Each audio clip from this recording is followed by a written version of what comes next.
ফিলিস্তিনিদের ওপর ইসরায়েলি বাহিনীর বর্বর হামলার প্রতিবাদে সকাল থেকে কিন্তু আমরা সিলেট নগরীর বিভিন্ন পয়েন্টে কিন্তু বিক্ষুব্ধ জনতা বিক্ষোভ করছে।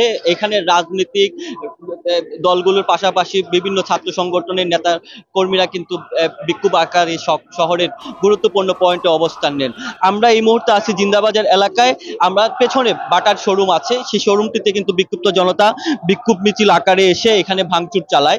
একই সাথে কিন্তু নগরীর আম্রখানা পয়েন্টেও বাটার যে শোরুমটি আছে সেখানেও কিন্তু বিক্ষুব্ধ জনতা ভাঙচুর চালায়। পাশাপাশি বাটার শোরুমের পাশাপাশি নগরীর মিটবক্স তুলায় যে কেএফসির যে শোরুমটি আছে সেই শোরুমটিতেও কিন্তু বিক্ষুব্ধ জনতা মিছিল আকারে সেখানে গিয়ে অবস্থান করে কিন্তু সেই কেএফসি প্রতিষ্ঠানেও কিন্তু ভাঙচুর চালায়। সেখানে কমল পানীয় জাতীয় যেসব পেপসি সহ কোক সহ যেসব পানি জাতীয় দ্রব্যাদি ছিল সেসব কিন্তু তারা ভাঙচুর করে এবং রাস্তায় তা ফেলে দেয়।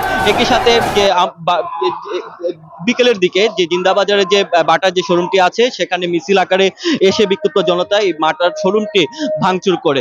এখনো কিন্তু নগরীর বিভিন্ন পয়েন্টে আমরা দেখছি যে বিক্ষুব্ধ জনতা মিছিল চালিয়ে যাচ্ছেন। তারা বলছেন যে এই যে ফিলিস্তিনিদের উপর যে ইসরায়েলি বাহিনী যে বর্বর হামলা চালাচ্ছেন তার প্রতিবাদ তারা জানাচ্ছেন।